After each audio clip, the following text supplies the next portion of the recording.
Biyaheng Cebu si Sorin Reyes sa January 18, isang araw bago umalis sa bansa si Pope Francis. Bagamat hindi naman daw direktang tatamaan ng kanyang flight sa ipatutupad ng no-fly zone habang nandito ang Santo Papa, handa naman daw siya sakaling mapagpaliban ang kanyang biyahe. Hapit na yung mga schedule ng flights, yung almost fully booked na yung mga flights on the 18th kasi 17 nga nag-move sila.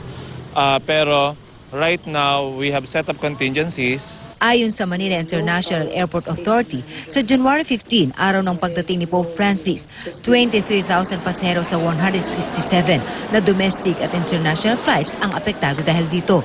18,500 naman na pasahero na sakay ng 131 domestic at international flights naman ang tatamaan pag-alis ng Santo Papa sa bansa sa January 19. The CAAP already issued very early in December pa yung notice to airmen so that passengers can be advised to do some revisions sa mga flight plans nila. So it's either they can choose to cancel, they can choose to defer. Pinakamaganda raw, lagi makipag-ugnayan ang mga pasahero sa kanilang airline company. Ang Tiger Airways nagkansela na ng 16 nilang flights sa January 15. 16 na flights din ang kanilang kinansela sa January 19.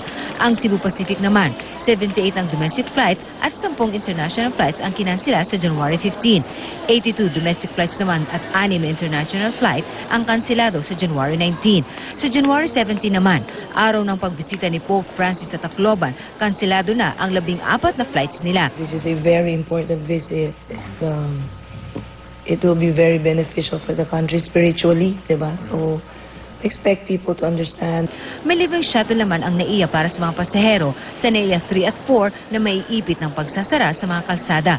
At para sa mga naghihintay ng dating ng mga kaanak, maaaring tumawag sa 877-1109 para sa impormasyon ng mga biyahe. Muling pinayuhan ng mga otoridad ang mga pasahero na planuhin maigi ang kanilang mga biyahe, lalo na kapag nataon ito sa pagdating at pag-alis sa bansa ng Santo Papa. Pero kung maaari raw na pagpaliban ay ipagpaliban na lamang ang mga biyahe. At para naman doon sa mga tutuloy, mas mainam na dumating ng mas maaga sa mga paliparan.